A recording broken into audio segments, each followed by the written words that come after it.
Don't waste time and money under contract. Figure it out early. And if the agent can't give you comparables on what they're going to use with a valuer, we don't sell real estate, we sell businesses. The people who are looking to buy these businesses are going to want to look and do a lot of work on what's the income and how sustainable is that income going forward. I've always been a small business specialist. One of the things that I found surprising in the few years that I've been doing this, what are some of the things that we've done at Resort Brokers that have been some of those big tick points for you from that data-driven mindset? We certainly... Welcome to RB Radio. I'm Frank. And I'm Trudy.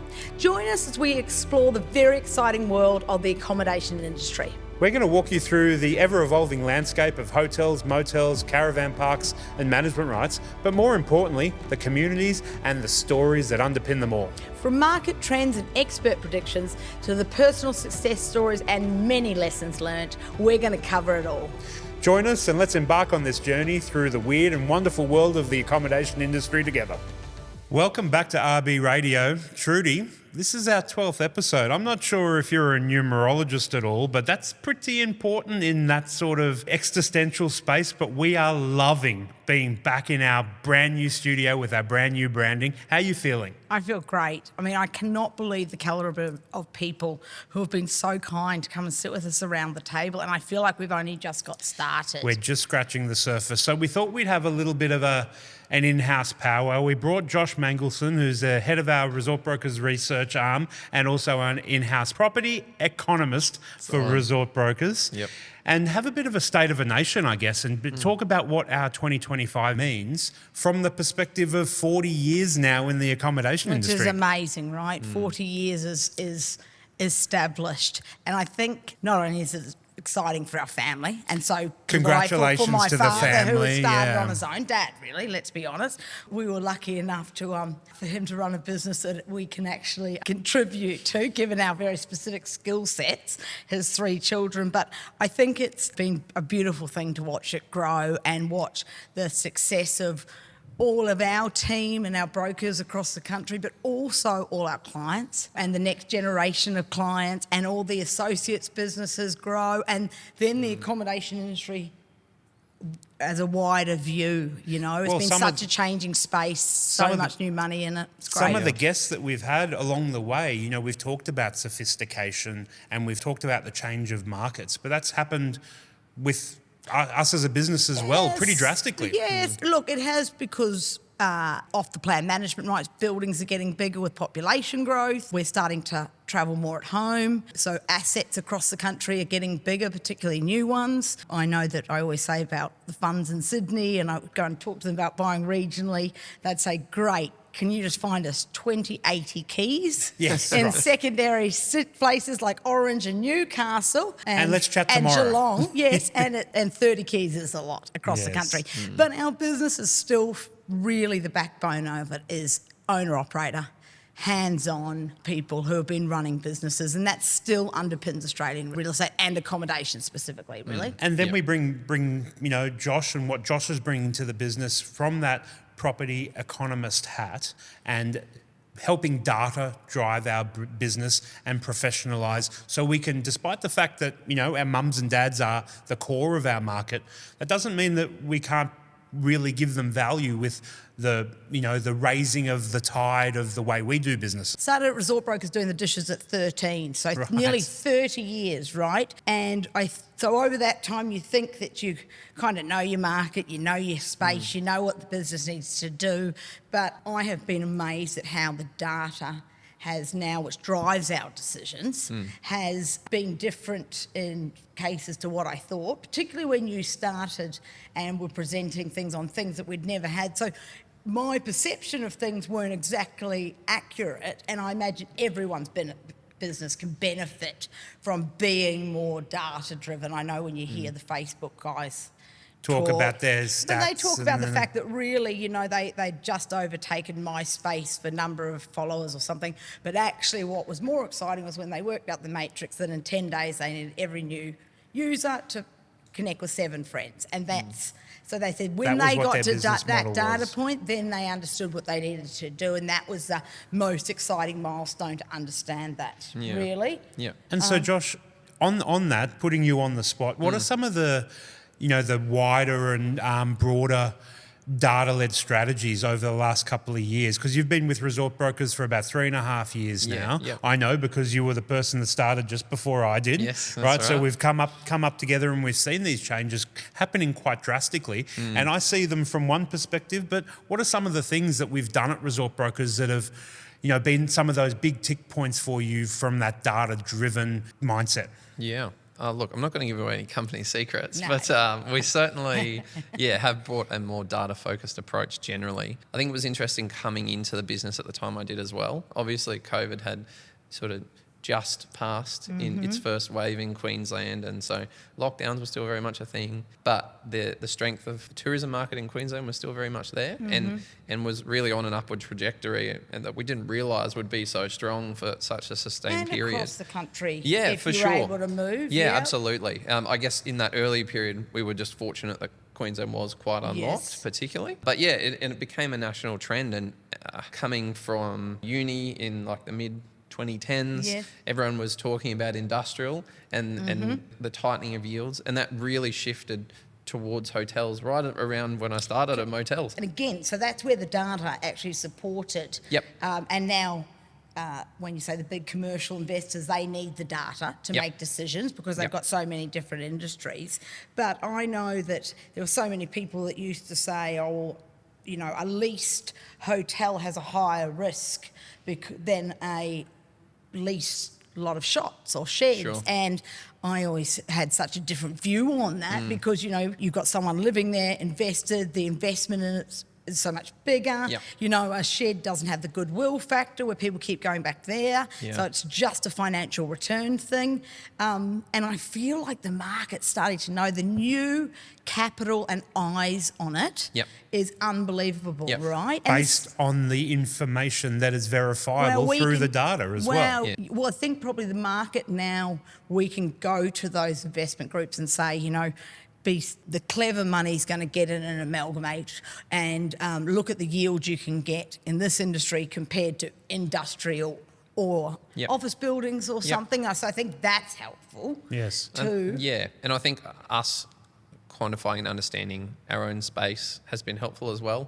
Yes. For the industry, not just for our company. Yeah, well, that's Yeah. right. Yeah. Like the management rights report is a good example of that, where there was nothing that quantified it. No one knew how many schemes there were, what it was worth. How big it was. And I we mean, were able to And come that in and continues to evolve as we do it. Yeah, with that's the right, first year year on year. you did it, I remember it was at 3.2 billion, and now we're tracking somewhere well over 8. yeah, 9.4 I think Yeah, last report there was. you go. Yep, It's 286,000 lots under management, 4,250 schemes. Like it's a big space, and no one had put that together. And No one so- was going to be able to even rattle off those numbers like you just did. It's a lot Yeah. of work to do it. Like I do know when my brother and our director and off the plans, Tim, was so adamant that big agencies had in-house property experts Research and so on. And we were departments, yeah, like, yep. well, no one else has feet on the ground like we do, right? So we know.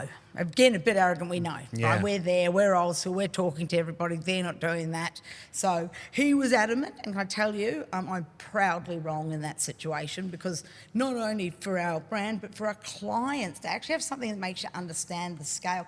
But also, we always thought you needed 250 properties. Now we're not in an area to give great As a broker. service Yeah, as a yeah. broker. Yep. That's changed because really we're understanding to give great service on businesses of this scale.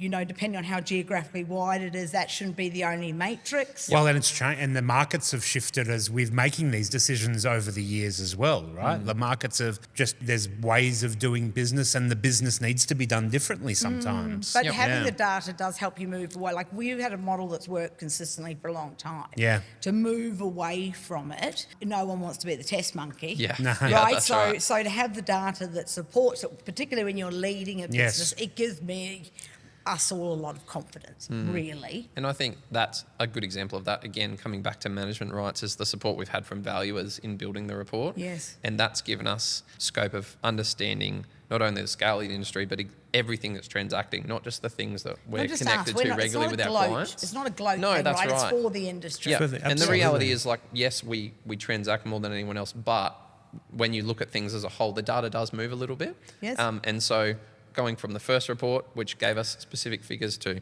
now, by having the support of these valuers, we've been able to more clearly identify what the market really looks like. Which is helpful and that for has then them influenced, too, right? Yeah, that's right. It helps everyone. And Yep. it's also influenced our decisions in terms of understanding, oh, maybe properties are selling less frequently than we thought they were. That's been a trend, right? If we Yep. talk about some of the trends, it used to be 4 to 5 years. Yep.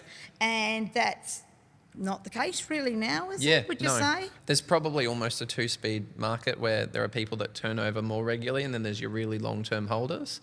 And I think because, again, we didn't paint the full picture, we were only seeing those more regular turnover businesses, which led us to that 4 to 5. But in fact, it probably is more like 7 or something like that. Because once you take into account the mum and dad that holds on to something for 23 years before And the finally kids selling buy it. another one. Yeah, or, yep. And then, exactly. But Yep. the important part of that is as well is to overlay that with the conversations that we're having with our clients, Yep. right? Because now that we've not just done one report to identify what that market size is and what the sandbox that we're operating in, because we've done it a couple of times, some of that market talk that you are vigilant about, Trudy. I just think it's our job to It's tell our our job, clients but what's we going can on. now start to have conversations that are not just in retrospect. It's Yeah. what's happening next. This is the trend that we're seeing. Yep. So we can be helpful in a way that we've probably not had the data to support what we're saying. It's been Yeah. a little bit more subjective rather than objective. Well, also, I Yes. think this is it. We think we're really effective. And because we're talking about the same thing all day, we feel like everyone knows and they might be running these businesses, that they'd understand the market like we do. And I think, depending on your delivery, depending on who's in the room when you're delivering it, I think actually having tangible things about market trends that they can sit around dinner or the next board meeting and actually say, well, this is actually what's happening, helps make big decisions because, you know, where to buy. And I know I go back to Dad, Ian. As you should. As you should. No, no. But, you know, he always said, you know, the money's made in the buying, not the selling. You know, where you're up to on a property clock, which I always think is a bit goosey, but I understand. I feel like I've really now, because our business is across the country and it's getting so big, from volume point of view, I'm really starting to see markets move. Nuances of them. And yeah. it kind of gives me faith that everything that goes up comes down and vice versa. Yep. So I can understand that really buying at the right time and understanding the drivers of that market is where our clients can accumulate a lot of wealth. Yes. Right? Yep. I do think that, not that everyone's a genius in rear view or not, you Yeah. know, but you never know if you're exactly right. Yeah. But you look at the market now and what we're seeing, well, it's interesting. There's a lot of things that are driving demand now that wasn't 2 years ago. Well, even so much as a few months ago, even some of those conversations, like in the management rights space, and I'm sure similar conversations are hotel and happening, are motel having and the park, hotels, motels, and Yep, park yep. space about where people are a bit more financially frustrated and stressed, and how much tolerance that they've had over the last couple of years, and some of the things that have been the band-aids over that tolerance, whether it be rising, you know, CPI, rising rents that help cover up some of these pain points. Well, now reality starts to come into it a little bit in 2025, and that provides other opportunities and other perspectives to see things What, through. Frank, I don't know if people are in their businesses. I mean, I always think management rights, you know, the great thing about it is if you're a good operator and a fair operator, not even really experienced, because you get the first clip of the ticket and because you get a salary, there's not the volatility that there is in every other business absolutely model, right, agreed. where you've got to pay everyone, market and get people through and get the last. But I think it's if you think of the driver of what 80% of the accommodation industry would be owner-operator, or, you know, person who, family or group that has 2, 3, 4, 5 assets maximum, really. Well, and that's normally then they sell because they're tired or they've taken the business to where they want to, or a personal situation, which is obviously often the driver. You know, you've got to remember we've also had the C word. Yes. And then out of that, also, To be specific, that's COVID. yeah. Just so we're on the same Exactly. page. But you know, that was stressful. And if you're tired in your business and you weren't able to leave, like we all were in our house, but it's also your business, you're very real about what's not happening around you. And people can't come and stay depending on where you are. And then you come out and you think, okay, we're going to sell. And you're tired going in, Yeah. Right, probably ready the following year, and then you had a plan and it was going well, because things were going well. Tariffs were increasing, occupancy, so on, slowly. Then that happened, and then straight out of it, they were probably ready to, and then boom, the moment things could move, look what happened across Queensland, right? We were able to move, and that's when you started. Yep. And the numbers that were being seen of how much we were spending on travel Yes. and the domestic tourism boom was amazing. So it's like, well, if I've been here for 4 years and then 3, well, I may as well stay and enjoy this. Yeah, that's right. And When I think people are tired now. And if they're That's not right. staying That's for the change. financial gain, Yep.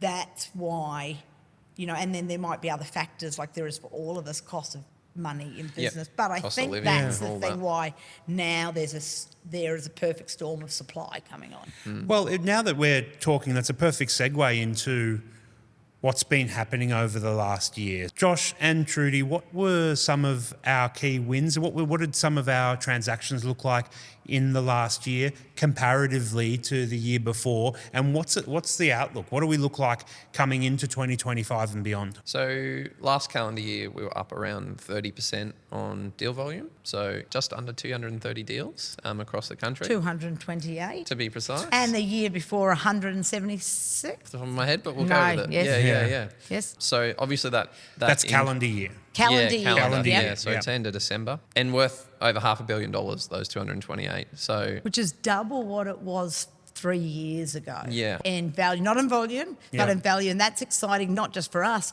but it means our clients' businesses have increased in Yeah. value, right? Which means Yep. that on a whole, they're more profitable, but more than that, there is demand for the sector. So yields or multiples or cap rates have also stayed tight. Yep. Yes, That's and the still thing. transacting. Despite whatever hugely. you're hearing in the economy, or whether it's good news, bad news, indifferent, business is being done. We've never transacted more. We've never had more inquiry, and I don't think we could be in a better part of commercial real estate, right? Because Yeah. I think there's still yield compression. There's new money looking Yep. at it. 100%. All the storms. Now, look, don't get me wrong. It doesn't mean that if you've got a big permanent and you've lost letting pool because of the housing crisis, that's not a challenge. But it Or a doesn't mean there's small with not real opportunity. estate, and then there's always going to be But you see- things you have to solve. But Frank, right? you look at that, right? Yeah. If you came out of when we came straight out, and I don't really talk about COVID, it's the last time I'll mention it. But if you look straight out, littler businesses with a unit that had gone up exponentially, and it should do, they were hard to move because from a business case, Yeah. they didn't stack up as a return on buying yourself a job. Yep. But then on the flip side, the real estate was so valuable that they are people who needed to buy themselves a job. Yes. Right? Whereas now, already you're starting to see smaller businesses with on-site residences, whether it be leaseholds, freeholds, back in huge demand. So you're starting to see what was making them tough 3 years ago is actually now what's driving the demand, which is saying, I can live here and have this extra income to service Yeah. a mortgage or whatever it might be, right? yeah. Yeah, that's Yeah. interesting. That revolving element of it, of where the perspective is. One of the things that I found surprising in the few years that I've been doing this, because I've always been a small business specialist, Yeah. right? And so there are a few things that you can sort of lean on when you're looking at a small business and how to improve someone's engagement with a market. Yeah. One thing I've noticed within this game is that it moves quickly. Right, and what was true today is potentially not true tomorrow. So you've got to be with it, Yeah. right? Because if you're not, you miss those opportunities, right? And that's our job, is to make sure that our market, our clients, the people that we're doing this for, have access to that, because they won't have it, like you're saying. And that's where I go back to, we can't assume they know what we know, and we can't assume that we can say it once and they're going to take it as gospel. We need to educate them. We need to take the time and give them our best professional opinion, and then obviously do with it what they want to do. But we've also had a really changing market. I mean, and in an industry that hasn't changed. So if you think up to, yields never moved, let's move away from management rights. Yeah, please. Right, but if we look at all the other accommodation, which are sold in the same way as a Yes. factor of profit, leases were always 30%, really. 4 times for a Quest hotel traditionally because of the support and model and the bank lending, and 14 to 15 for a freehold, and 9, then 8 was a big deal before. And you look then straight out, we sold a couple of going concerns at sub 9 So that's a 5% compression. That's a 35%. So break that down. Yeah. Break that down for us, Yep. Trudy, for the people that don't understand what those numbers mean for you. Sure. Okay. Right? So anything we sell, we don't sell real estate, we sell businesses, Yep. right? And so the clients who are, or the people who are looking to buy these businesses are going to want to look and do a lot of work on what's the income and how sustainable is that income going forward. Now, the past used to predict the future, but we've had all these things. We've had everyone came out and started spending like crazy. Then the economy's tried to be slowed, and people now have, if they're in my position, maybe not the, and I imagine they are, not as much extra income to go away for a weekend or so on.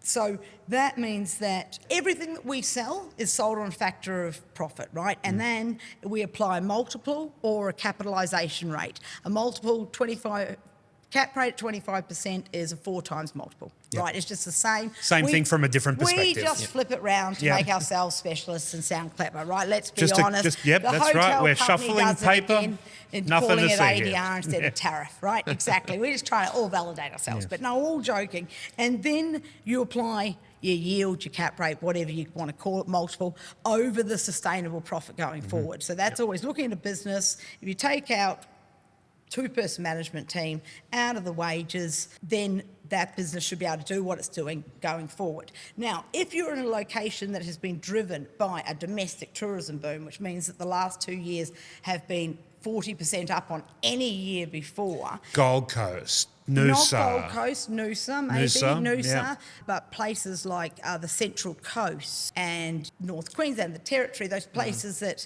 but really if you look at places like the Central Coast that have also been corporate driven, Yes. became really driven by leisure, and then you think, okay, well, I know personally I had a lot more disposable income to enjoy a weekend 2 years ago than I do now. So if you're buying a business you've only got the last 2 years' figures, you're trying to work out what's sustainable going forward. Well, there's so many factors in the economy that therefore you might apply a slightly more conservative yield over what the profit is, because that's the only method we've got. So motel, park, hotel, if it's a lease, depending on the tenure and the security of the business and the drivers, they always sold at a 30% on average rate, Yes. right? Which means 3.3 years of profit is what you pay for the business. And normally in about 20 years it starts to affect that. You're giving our audience a real peek behind the curtain here. It's fantastic. I just think for the yields it's interesting, It's important, right? Because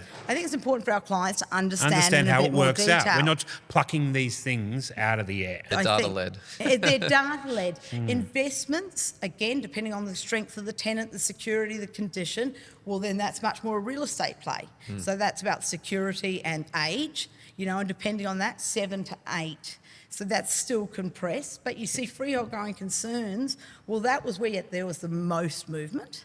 And they got down to 8s, 9s. But they were always, 13 was tight, Yeah. right? So, but we're starting to see that move back. Is that interest rate led? And so that's something Yeah, that I might throw something to Please Josh do. here, because that's going to be a topic of conversation throughout 2025 in general. Yep. Interest rates are a big part of our business. Where are you seeing that influence take place, and where do you see it going, Josh, from with wearing that property economist hat? Yep. So again, if we compare it to other markets that are more developed, more sophisticated, capital sits in traditionally, things like office markets or retail markets. When you say more sophisticated, you don't mean the buyers. Yeah. Not me. The dollars. No, exactly. Yep. Where the capital comes from, Yes. the big investors, Yep. Those spaces traditionally have much tighter yields, and therefore the assets sell for higher prices because there's a relationship with the risk and return. So the tighter the yield, the less risky it's perceived as being. Yep. And so because those sophisticated markets have developed over time, the yields are very tight. Because there's demand for it because they're safe. Correct. But But when something big like COVID happens and there's a big interest rate shift, the yields can move quite significantly, in the order of 15 to 20% of the value of the yields, ballpark, in what we've recently seen. Yeah. Where if we're comparing our assets, again, because we're still in a developing space where there's room for yields to tighten, Yes, they have come off, but it hasn't been in the order of 15 to 20%. No It way. might be half that. No. And so you might be going 9 to 10%, for example, as a ballpark, rather than from Which is- 4 to 7 or whatever it might be. Do you know what I think? You and I obviously love this, so we always have to be careful we're not just talking our language, right? Because we can go down little rabbit warrens. Yep. But I think for our clients to understand that really the yield or the multiple is one thing, but really people are happy to pay because of the demand, no new supply, population growth, all Yep. those drivers, really tight multiples. Yes. But they want sustainable profit that they're Yeah. basing it on. And I think that's where the challenge is for people in the industry at the moment. It's moving quickly because the end user's position is changing quickly. That's right. The return on Right. investment conversation becomes such a feverish conversation, Well, right? it's just moving, I think, too. If you've always sold in the last financial year, we don't list anything if we haven't got turnover numbers up till the last month and compare it year on year, because any buyer is going to do that straight away. And with new supply coming on, I think the advice is if you're going to sell in the next 2 years, get to market at the right price. I think time's going to cost people just from a supply and demand thing. Yeah. It's a prediction. I may be wrong. We've never had so many buyers and done so many deals. So I'm not doom and gloom, but Yeah. if I was going to market, I wouldn't be a market where I test price. I'd be really educating myself. And if you're getting two different opinions from two agents, make sure they can quantify why. That's a because very good buyers are point. jumpy when there's options. They're seeing new things come on, and banks and valuers, they're conservative by nature. And also they're looking in retrospect as well. And so some of this is moving so quickly that you need to have a bit of a forward-thinking attitude rather than just relying what's happened over the last couple of years. That brings opportunity too, right? 100%. So when you're in an industry where there's new capital coming in, when actually the underlying drivers are phenomenal, right? With the fact we love a holiday, no one's building anything. There's less supply coming out of key markets. Weak Australian dollar. Weak Australian dollar, and so people are going to means international investment, international tourism is going to go on the up. You know, if you look at things from a little bit of an opportunity point of view, we're doing some creative deals Yes. with vendors who can see the value, don't want to. Depending on their position, can help fund it through and so on. I think there's great opportunities at the moment. I think it's as exciting deal doing time Yep. than I've ever seen. If you can think a bit outside the box, Yep. I think it's very exciting. But most people, from an experience or financially, need to go through the steps. And those people who they're going to advise them are pretty conservative and are going to ask all the questions that we ask. And so you may as well work with an agent that's actually going to find it out up front. Don't waste time and money under contract. Yeah. Figure it out early. And if the agent Yeah. can't give you comparables on what they're going to use with a valuer, Yes. and someone else, another agent, is giving you ones, but they're not as bolshy. Yep. I would not go to market until I had quantifiable We see things. that in the management right side Yeah. as well. You've got to be very, very authentic with the information that you're using because it's going to come out in the wash anyway, right? So you've got to be specific. And people are more, they're definitely more cautious. Yeah. So And- they're looking for problems a bit more because there's uncertainty of what's going to happen. Yep. Yeah. And we do it every day. We know it's booming. Yep. We know it's a great industry. We've seen our clients make so much money and have so much success. But, there's a lot of different factors. We're in an election year. And there's You know? changes afoot from a variety of perspectives. So, look, to wrap us up, Josh, give us a bit of an understanding of where interest rates are sitting because that's the hot topic of most people's Yep. dinner table conversation. And how Yeah, long sure. does it take in history for interest rate drops to actually start to affect commercial real estate prices? There's a good question. I'm not aware of a specific study that might have it. Should we put it on the list? Yeah, maybe we Yeah. should. But to talk about interest rates broadly, at the moment we're a couple of weeks away from what is looking to be very likely a first cut. But if we look more broadly, money market expectations are anywhere between 2 and 4 cuts. over the next 12 months. One cut on its own is good for things like business sentiment and Your consumer confidence, but in reality, it doesn't impact people Lending all rates. that much No. from a real world. No. But, and won't impact returns hugely. Nah. When you're talking about 0.25% of movement, Can you imagine and that then that dividing those that are over going to yield? be passed on fairly quickly from the bank if they are, Yeah. from just even from a perception perspective? Yeah, so in a residential context, a bank will typically take about a week from an announcement to make a decision. Some are much quicker than others, and then they'll pass it on in your next monthly cycle. So arguably about a 45-day period to You'll pass see it some. through to Residential, residential. yeah. Obviously, commercial terms are much longer, and then deals being done take longer. So it's obviously a much slower process to move through to seeing deals settle, but make no mistake, that sentiment will certainly be there and influence people's ability or desire to buy at certain price points. Well, All Josh- confidence in the sustainability of the business, right? Yep. What we will do is once these things come to light over the next couple of months, we'll get you back on and we can start to discuss some of those real world impacts, right? But we great. always love having you on Resort Brokers Radio. Thank you for coming on board, Trudy. We are just going from great guest to great No, guest, aren't thank we? you so much for everybody who's tuned in. Give us feedback. We love to hear Absolutely. what you like, what more you'd like to see. And if you feel like you can give some value and you want to be sitting at this table and have a conversation with us, reach out to us. We'd love to hear from you because Resort Brokers Radio is about the communities and the relationships within the accommodation industry. And that's what we're looking to keep promoting because we're going to be doing this for a while. We are, and we love the sector and we're excited. And the future is bright. Indeed. So thank you. Thanks very much, guys. Thanks. Thank you for joining us at RB Radio. If you enjoyed the insights from this episode, we'd love your support with a 5-star review on Apple Podcasts and Spotify. Stay connected with us on all social media platforms at Resort Brokers. We're excited to continue this journey with you and see you in the next episode. See you then.